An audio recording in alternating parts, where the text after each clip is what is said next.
and that's great, and that's okay. And so I think providing some amount of space for that over their break will help give them a good cognitive rest. And yet at the same time, I think that it should have some, it'd be wise if there were some parameters around it because of how much time they're spending in front of the screen. And so sort of getting away from the work of remote learning, I think will be really important for this weekend. And if they are on screens, using it to socialize and connect and to decompress. If you're a middle school parent, you've been recently invited to the cooking experience that we're going to have on Saturday night. That was really carefully designed to make sure that the screen portion of it is short. And then on the backside of it, there's some like physical activity, cooking with your kid and serving the meal for your family. Trying to create that kind of balance for kids this weekend is the problem we're going to try to crack in my house. I could just jump in. At the upper school, every student at this point, we presented them with what we're calling a passion project. It's kind of started with an idea that Mr. Rohde and Lauren Waller's father co-wrote an article they submitted.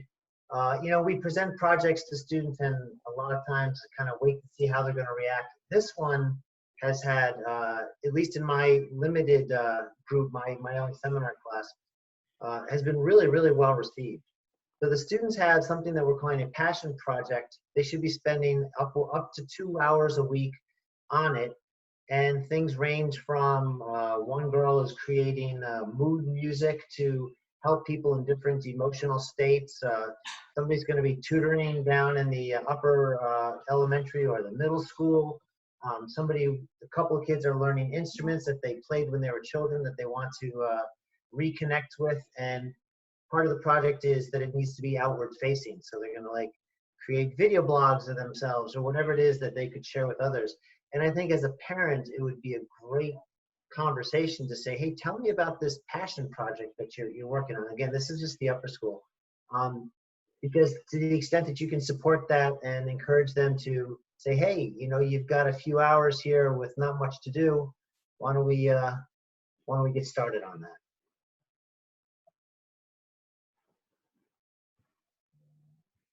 Yeah, love it. We have the number of students that are volunteering to run different types of groups, whether it's an art class, or I know that one of the high school students is doing seat yoga for a retirement home.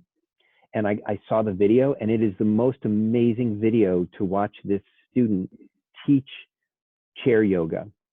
Right. And so engaging in some of these types of activities that they might really find enjoyment in doing and giving them the opportunity to run it and lead it is a super great idea.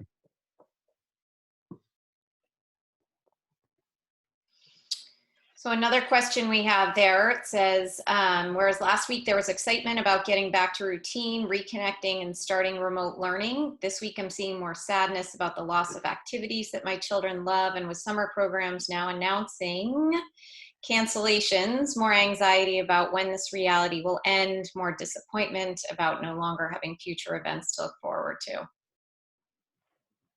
A great question. I mean, I'm hearing that from my students, my advisees, my own kids. I think that first week, again, I agree, Dan, it was sort of like with this novel thing. They wanted to get back, see their teachers, their friends in this new format. What was it going to be like? And yeah, now there's a bit of, oh, okay, so this is what it's going to be like.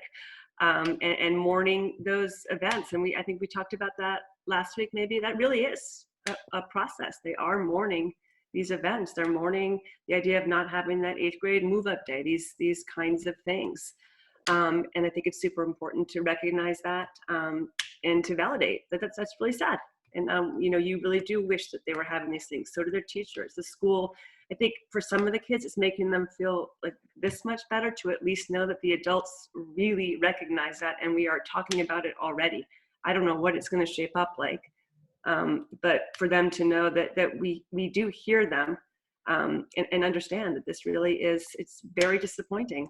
And then I think we talked a little bit last week, and then Jeff and Polly, you can chime in just about then taking that and seeing what ideas they might have. We have some really smart and creative kids who might be able to start putting some energy into, once they've, you know, sort of gotten to the other side of that mourning process a little bit, about ideas of what we could do, you know, when we're together again, whenever that might be. So this idea, this mourning and this grief is real. Our kids and ourselves, we have all lost things because of this. And whether that's a regular routine or time with our friends or the possibility that graduation may not happen, there are real losses that are built into this. And if we don't acknowledge that that causes grief as parents, I think we're doing our children a disservice. The hard part for all of you is that you may not be able to solve this problem, right? The loss is not going to just be fixed. There are going to be real losses, and we're all going to have to figure out how we're going to work through them. But the key here is working through them together. And so what I mean by that is really sitting with your children and hearing them and validating them and letting them know that you understand that they have a loss. The kids in 6 through 12 already understand that you probably can't fix their problem. So I don't even know that they're looking to you to be a problem solver. So when they express this emotion, what you're really hearing is, I'm so sad. And so the key for you is to jump in and say, I understand that you're so sad. But it's not, let's just fix this, because we may not be able to fix some things for quite some time. But then it's what Laura said, how do we explore other options? How do we jump into other places? If you go right into, let's just go into like fixing this, they're going to think that you've missed the boat. They're going to think that you're not really understanding how they feel. So my example to all of you is, have you ever been anxious and said to somebody important in your life, I'm so anxious, and the person says, here's how you fix it. And really what you want them to say is, oh my God, you're so anxious. Let's talk about how anxious you are and how to help you with that. Because probably most of you have already figured out how to problem solve it anyway. And in this case, if we can't problem solve it, validating them becomes a huge important piece. I hope that made sense.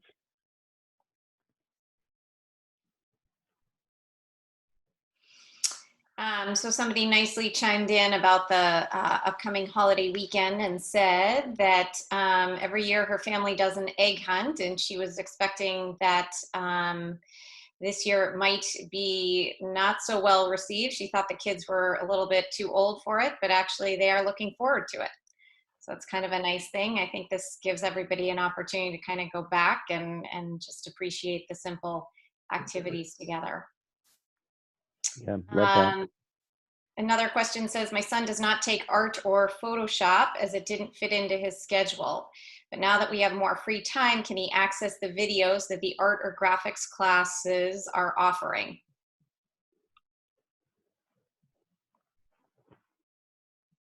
Is that for a middle school or an upper school child? Because I could work directly on that one if it's an upper school. It just comes in as CE. I don't know. Yes, it says middle school. So Flynn, that's on you. Okay. Thank you.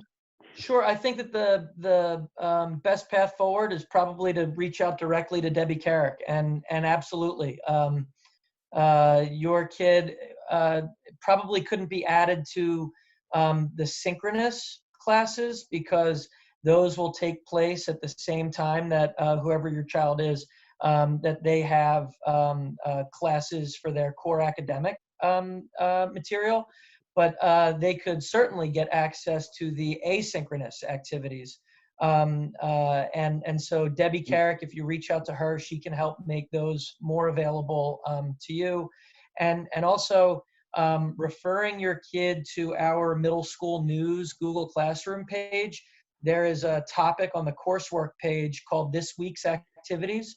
And every Sunday night, we update that with live Zoom links to participate in like group workouts or recess hangouts with certain teachers, lunch tables with middle school folks, social experiences. And there'll be a variety of those every week, some that are the same each week and some that change from week to week. Especially if, you know, what I'm finding is that there there are kids who are connected to social networks that are finding their own ways to stay in touch with each other, whether it's having lunch together every day or meeting up on house party or something like this. And in terms of like the social stimulation that those kids are getting, I'm much less concerned. It's the kids I worry about are the ones that didn't feel as connected to their social networks.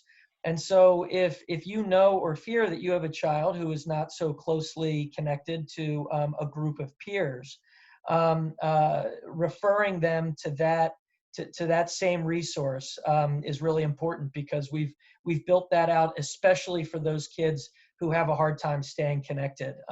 So please do help them take advantage of some of those manufactured social outlets. And I think that there's more to come. I think we are looking at some more ideas. A lot of people are offering new ideas, a lot of teachers, a lot of students. It's a matter of organizing it and putting it into effect in a productive way, but there's more to come.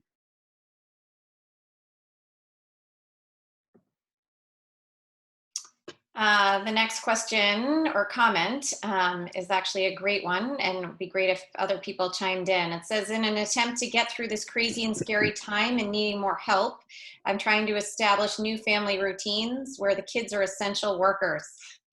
This is a first that they have had these expectations, and it's quite an up and down experience. What are other people doing or experiencing in this category? I'd love some thoughts, because I'm meeting not so successfully with some of my expectations for my own kids.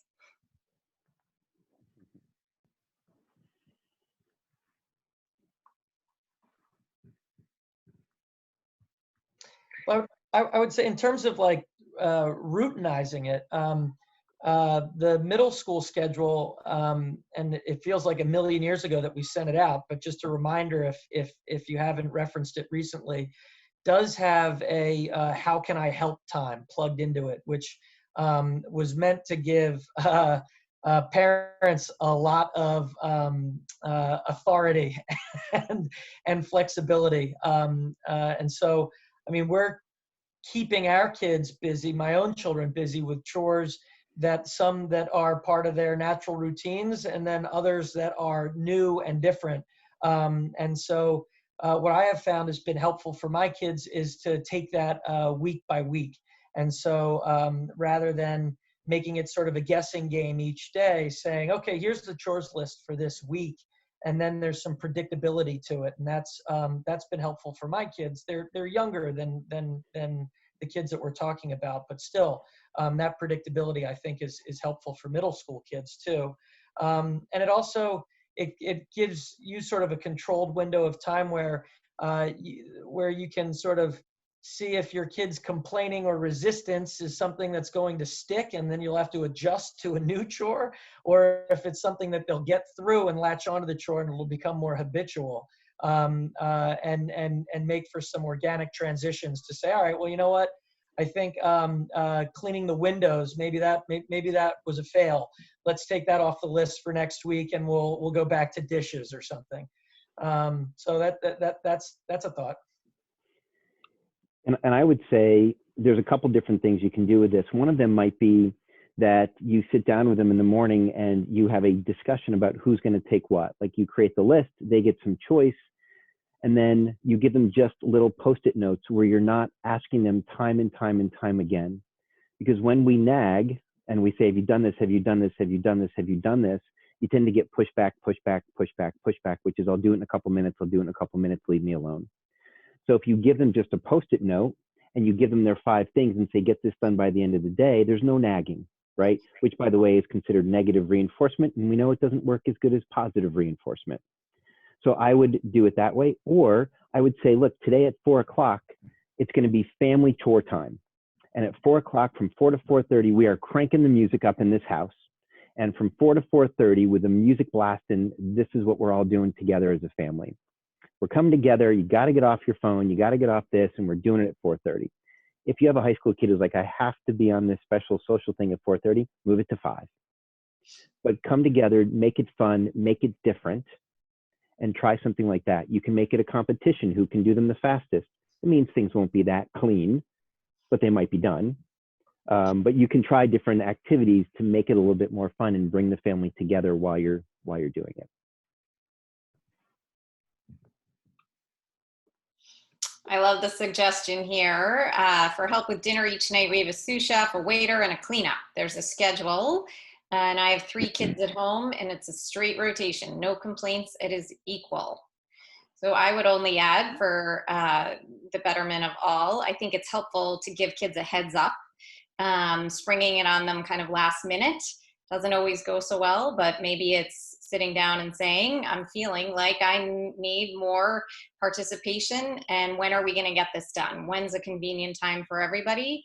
Let's make a plan and let's put it on our family schedule. Heads up for some time later in the day is always helpful.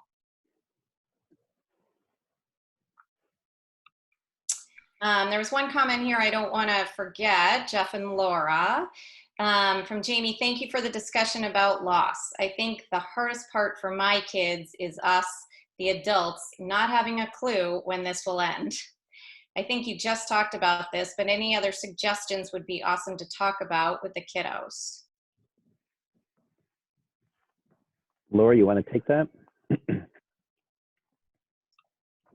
Sorry, I'm muting myself. I'm trying to think if I have any other suggestions. I know this is one that's come up each week because it's obviously that important. Laura, let me chip in. Great.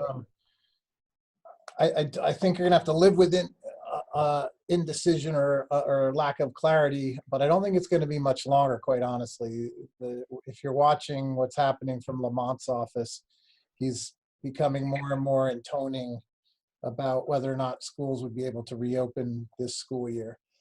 I would think we're going to get significant direction from the governor's office probably next week after we get through the holidays.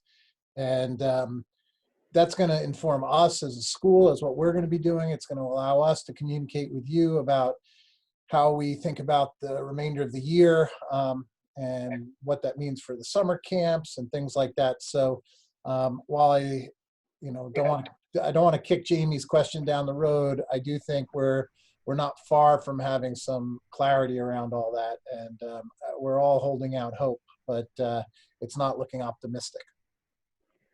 I do have some thoughts about this, though, and I think it's a great idea. It's a great question and thought, because we are the role models, and they do watch us and they learn from us and they see how we react to this. So the us part is a super important piece to this. I really believe that it's okay for all of you to be vulnerable with your children and let them know that you are also struggling with not knowing. In your vulnerability, you are role modeling how important it is to talk about this and to talk about emotions. Now, I don't think that you should fall apart in front of them, because they also want to see you as strong role models. But what's really effective here is that you can start to talk about what you're doing. How are you responding to this?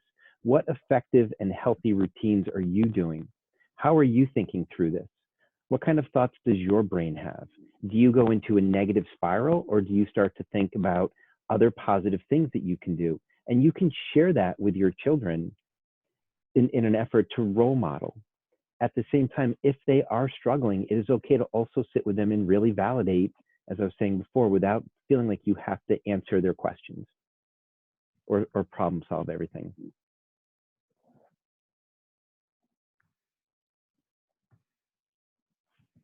Another comment here, it says, one of the unknowns I'm asked about is exams. Has a decision been made about how exams will be handled? I just jumped in to answer that question in the chat, and essentially said the only thing I can say about exams in the middle school is that they'll likely be different.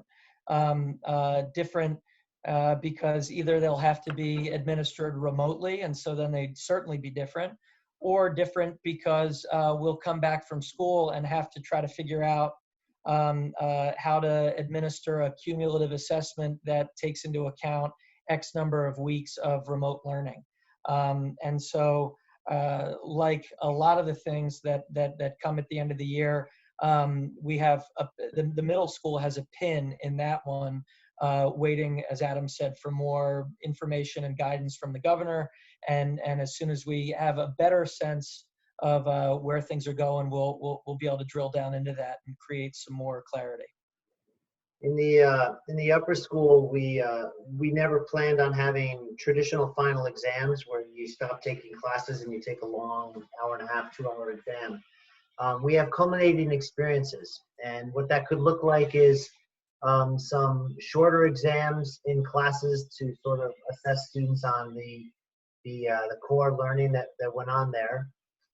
We've already been getting some tests. Teachers have had students take tests with their phone off and visible, but off to the side, and their notebooks or calculators where they're supposed to be, and then the kids take the test in front of the screen. So there will be some shorter exams toward the end of the year, but our main way we wrap up the year is something that we call a presentation of learning. Students have been prepped for this. It's kind of like the student-led parent conferences that we had, only a little bit more on steroids. They're cumulative for the entire year. They really are meant to measure growth.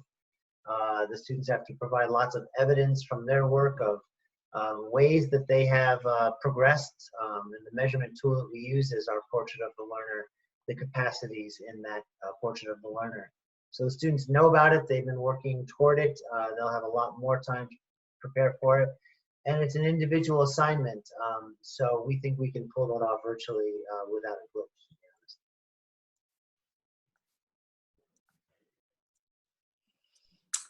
One comment here, it says the 8th grade World War II history lesson has been a perfect springboard to talk about how life changes and comes back together.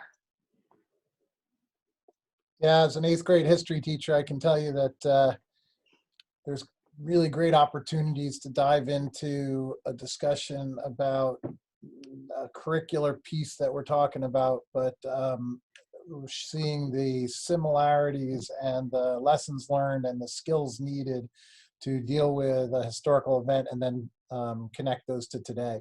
And I think that's probably happening in a lot of classes across the school. And what a, as much as we hate this moment, it is an incredible teachable moment. And we have a really great piece that will hit your inboxes today, written by Andrew Niblock, about learning something new every day and how his life has been about learning something new every day. But in this pandemic time, we can all learn something new on a daily basis. And that's the silver lining if we can find it.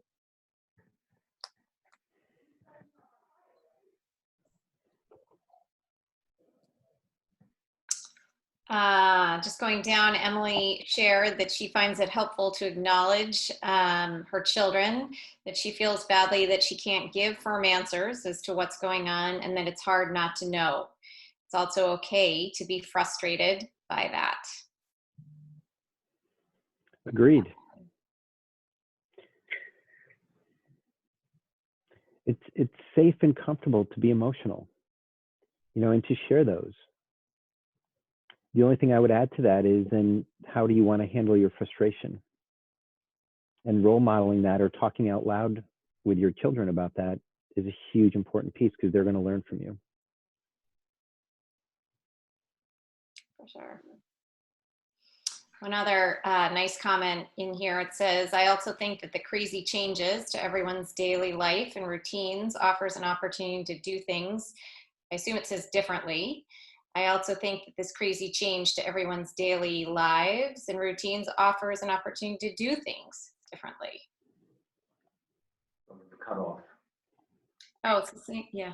It's the same thing. Yeah, we have this long weekend coming up, and I wonder if there's going to be new traditions that get created. There are just some things that we can't do that we always do. So for me, on Easter weekend, there are certain routines that my family's always done. We're not going to be able to do those. The question becomes, what's going to be our routine this year? Are we still going to do eggs? I'm going to try, because I am the best egg colorer ever. My wife would disagree. But if you come at the end and you look at who's got the best ones, it's definitely me. How do we then bring in different traditions this year than we've had last year. And you can bring your children into this discussion and see what they think.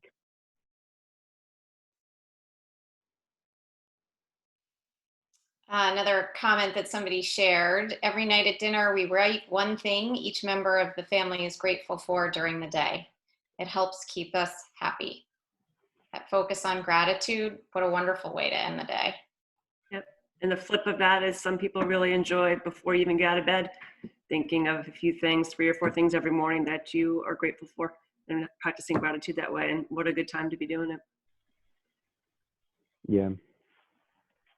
And I had said, or somebody, I don't know if it was Laura or Polly, that maybe we said it last week, that if you have a jar at home, and in that jar you put down 20, 30 activities that you want to do as a family, or you want to try to do, and every night or every day you pull one of those activities out, and that's something that you do on that day. And it's something that the family's agreed on. Now, if you don't want to spend an hour and a half playing Monopoly, don't let that one get in there. But if you don't mind giving up an hour and a half to play Monopoly, then put it in there.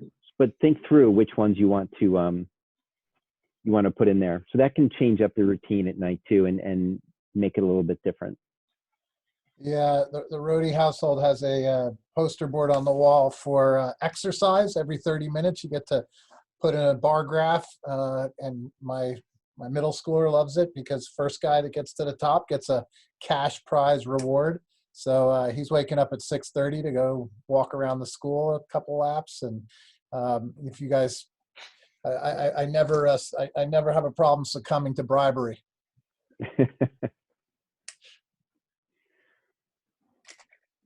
All right, Jeff and Laura, what about the moments when the adult loses it and is not the best role model for their kids? Never happened to me. That's why they asked Jeff. That's going to happen. Jeff, you want to answer that one? I think Sure. Sure. So obviously, as parents, we've all probably done that. I think how we respond to that makes or breaks us. Mm-hmm. And so the sooner that we can become aware that we have lost it and corral ourselves and go take a break and calm ourselves down, and coming back in a more, thoughtful way, mindful way, is super important. But I also think it's okay to then say to your child, this is what happened to me, this is why I got upset, and this is what I just did. I don't know a parent, and I've been practicing privately now for over 20 years. I don't know any parent that hasn't at one point in time or another, quote unquote, lost it, however you want to define the lost it. I think there's a learning opportunity in there for everyone to talk to their children about them losing it and what they're doing and why, and then what they could do or what they will do better the next time. Again, you're role modeling, you're giving them language. There are some parents in the past that I've worked with who said, no, I can't apologize. I can't even let my child know. And I would disagree and say, this is a wonderful opportunity for you to parent and role model and let them know how you're handling it. And Flynn shared that that's his expertise. He lost it about an hour ago. So again, just sharing that vulnerability. I would just add, if I can interrupt for a second, Polly, even in class, there were a couple little snippy comments the kids were making to each other, and I sort of called a timeout and said, look, we're all working under a pretty stressful situation right now. Let's cut each other maximum slack. This is not the time to, kind of focus on the little thing that one of us does wrong or whatever, but to recognize that there are stresses we're probably not even aware of, and just accept people for what they're doing at the time. And I think the kids need that reinforcement too. I mean, I think that's a great point. And I'm going to use the iceberg picture here, but what you're seeing above the water, the anxiety, the lack of frustration tolerance, the snippiness, the sort of rudeness, the oppositionality, it's all above the surface. But you have to ask yourself what's going on below the surface and what's causing some of this behavior. And if you can see your child below the surface, you may have a better understanding as to why they're reacting. And truthfully, wouldn't all of us be really grateful if people could see below the surface with us and understand why we're feeling the way that we're feeling and why we're reacting the way that we're reacting. I will often say to the high school kids, it would be really nice if you had a little banner running across your forehead that would tell everybody how you're feeling and why. But that doesn't exist. And so you have to either help people understand that, or you have to learn how to regulate it. But if you can start to think about your children and yourselves below the surface, it begins to give you a better idea of why they might be going through that or why you might be going through that. And by the way, if you know that you're going through something and there's a ton of stress right now below the surface, that might be a good time for you to not get engaged in an argument or a discussion with your child. That might be a good time for you to have awareness to go and take a break and recalibrate or reset before you come back in. So understanding yourselves and your children below the surface is, again, an important piece.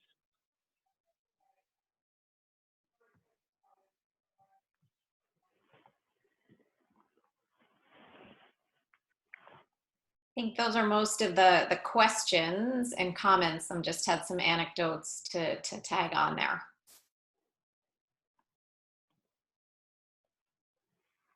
Okay. One other thought is, I have, some of you may already have looked at this, I have created, and the students at the high school and the middle school are doing mindfulness all the time. And so I've actually created a bunch of mindfulness videos for parents to do. And so if you are interested in engaging in some restful relaxation techniques, there are a bunch of links that I know have been sent out that actually bring you to some of these mindfulness videos. And I think the parents, I think I've got 7 videos out now for parents. The students have something like that we've done in seminar. There's probably over 40 or 50 videos that they've done throughout the year to work on this. And so parents, if you're looking for something to do and you really want to hear my voice again, so sorry, you can log in and do some of these mindfulness practices if you'd like.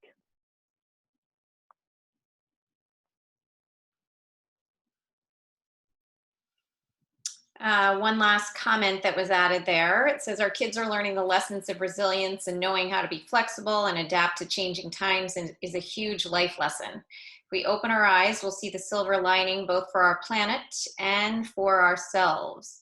How great is it not to be driving around this town like crazed people, going in endless directions with overprogrammed kids.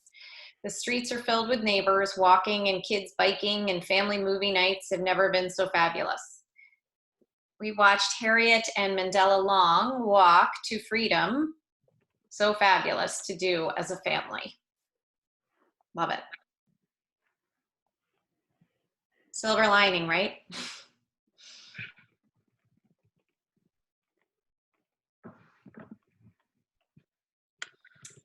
Last comment says, huge thank you to amazing GCDS administration and teachers who are tirelessly working with us and our kids to pivot all that we have known to this new way.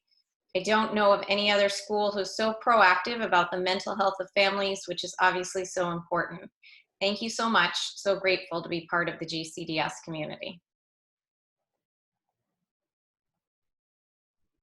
Yep, agreed.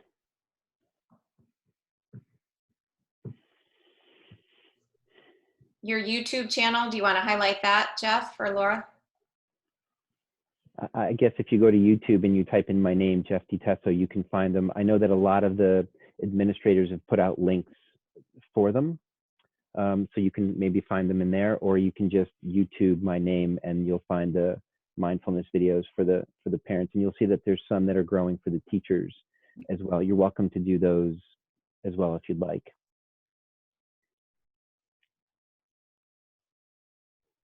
Great. Thank you, everybody. And this week was a one-off. We're going to try to continue and stick with our Thursdays. This week, just from a scheduling perspective, we had to move it a day early to Wednesday. But next week, we'll try to hit it Thursday again at 2. Just a reminder, thank you all for coming. And if there's anything you ever want to talk about in a more private setting, just email us. We will get right back to you. Yep. Enjoy your weekend, Thanks, everybody. everybody. Have a nice weekend. Be safe.